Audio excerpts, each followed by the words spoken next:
Hi hello வணக்கம் மக்களே. இன்றைக்கி நம்ம பார்க்க போகிறது சிக்கன் ரெசிபி. இது பிரியாணிக்காக இருக்கட்டும், ஒயிட் ரைஸ்க்காக இருக்கட்டும், செம்ம காம்போ. எங்கள் வீட்டிலலாம் இதை வச்சா 5 நிமிஷம் கூட தாங்காது, அவ்வளோ சீக்கிரம் காலியாயிரும். உங்கள் வீட்டில் ஏதாவது ஒரு குட்டீஸ் வந்து சிக்கன் சாப்பிடல அப்படின்னா இதை கண்டிப்பாக ட்ரை பண்ணுங்க. சூப்பராக இருக்கும், கண்டிப்பாக நல்லா சாப்பிடுவாங்க. வாங்க எப்படி பண்ணலான்னு பார்க்கலாம். ஒரு கடாயில் தேவையான அளவுக்கு எண்ணெய் ஊற்றிக்கிட்டு அதில் பட்டை, சோம்பு, ஏலக்காய், கிராம்பு இதெல்லாம் போட்டு நல்லா வதக்கிக்கலாம். அது நல்லா பொன்னிறமாக ஆகிற அளவுக்கு நல்லா வதக்கிக்கலாம். அது வதங்குற கேப்புக்குள்ளே ஒரு குட்டி குட்டி சின்ன வெங்காயமாக எல்லாத்தையும் வெட்டி வச்சுக்கோங்க. ஏன்னா இந்த டிஷ்ஷுக்கு சின்ன வெங்காயம் தான் நல்ல டேஸ்ட் கொடுக்கும். இப்போ நம்ம கைப்பாத்து வச்ச எல்லா சின்ன வெங்காயத்தை எடுத்து நல்லா வதக்கிக்கலாம். அதெல்லாம் பொன்னிறமாக வதங்குற அளவுக்கு நல்லா வதக்கிக்கலாம். அப்போ தான் அதுக்கு டேஸ்ட் நல்லா கொடுக்கும். நம்ம இந்த வெங்காயம் வதங்குறதுக்குள்ளே 2 தக்காளி எடுத்து இந்த மாதிரி நல்லா வெட்டி வச்சுக்கோங்க. இதையும் நம்ம வதக்கி வச்ச வெங்காயத்தோடு சேர்த்து நல்லா வதக்கிக்கோங்க.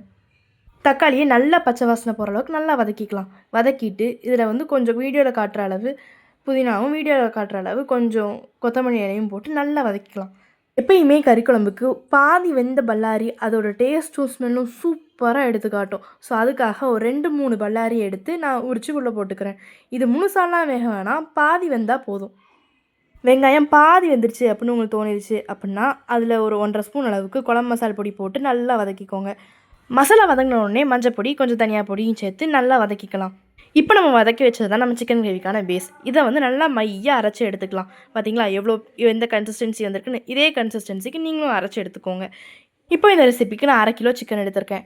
இந்த ரெசிபிக்காக ஒரு கொஞ்சம் இஞ்சி கொஞ்சம் பூடை எடுத்து நல்லா விழுது மாதிரி அரைச்சிக்கிட்டு நம்ம ஆல்ரெடி யூஸ் பண்ண கடாயில் கொஞ்சம் எண்ணெய் விட்டு இந்த அரைச்சி வச்ச இஞ்சி பூண்டு பேஸ்ட்டையும் போட்டு நல்லா வதக்கிக்கலாம். இஞ்சி பூண்டு பேஸ்ட் வதங்கினதுக்கப்புறம் நம்ம ஆல்ரெடி ரெடி பண்ணி வச்ச பேஸை போட்டு ஒரு 2 நிமிஷம் பரட்டி எடுத்துக்கலாம். இது ஆல்ரெடி வதக்கி அரைச்சதுனால இது ரொம்ப நேரம் வதங்க வேண்டிய அவசியம் இல்லை. இப்போது இந்த ஸ்டேஜ் வந்ததுக்கப்புறம் நம்ம வாங்கி வச்ச 1/2 கிலோ சிக்கனையும் உள்ள போட்டு நல்லா பரட்டி எடுத்துக்கலாம். எல்லா சைடும் படுற அளவுக்கு நல்லா பரட்டி எடுத்துக்கலாம். இதே மாதிரி எல்லா பக்கமும் படுற அளவுக்கு நல்லா கிண்டிக்கோங்க. நல்லா அடி பிடிச்சிடாமல் கிண்டிடுங்க. சிக்கனை போட்டு நல்லா பரட்டி எடுத்துக்கோங்க. அந்த மசாலாவோட டேஸ்ட் அந்த சிக்கனில் நல்லா இறங்கணும். அதுக்காக நல்லா பரட்டி எடுத்துக்கோங்க. உங்களுக்கு உங்கள் கிரேவி வந்து எவ்வளோ திக்காக வேணுமோ அவ்வளோத்துக்கு நீங்கள் தண்ணி சேர்த்துக்கோங்க.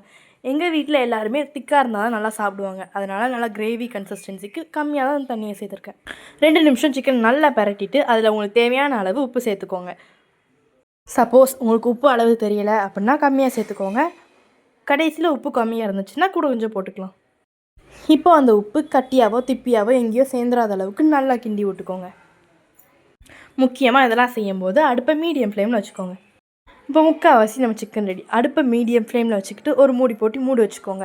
அடி பிடிச்சிடக்கூடாதுன்றதுக்காக 5 நிமிஷத்துக்கு ஒருத்தர் எடுத்து கிண்டி விட்டுக்கோங்க. அவ்வளோதான், நம்ம சிக்கன் ரெடி. செம்ம சூப்பராக ஈஸியாக ஒரு சிக்கன் ரெசிபி, நல்லா பஞ்சு போல். நீங்கள் எல்லோரும் வீட்டில் ட்ரை பண்ணி பாருங்கள். உங்கள் வீட்டில் இருக்க குட்டீஸ் யாராவது சிக்கன் சாப்பிட மாட்டேன்னு சொல்கிறாங்களா? அவங்களுக்கு இந்த ரெசிபி செஞ்சு கொடுத்து அசத்துங்க. நம்ம சேனலில் யாராவது ஃபஸ்ட் டைம் பார்க்குறீங்க அப்படின்னா கண்டென்ட் பிடிச்சிருந்தா லைக் அண்ட் சப்ஸ்கிரைப் பண்ணிக்கோங்க. அடுத்ததாக ரெசிபி போடணும் அப்படின்னா அதையும் கமெண்ட் செக்ஷனில் சொல்லிட்டு போங்க. டாட்டா.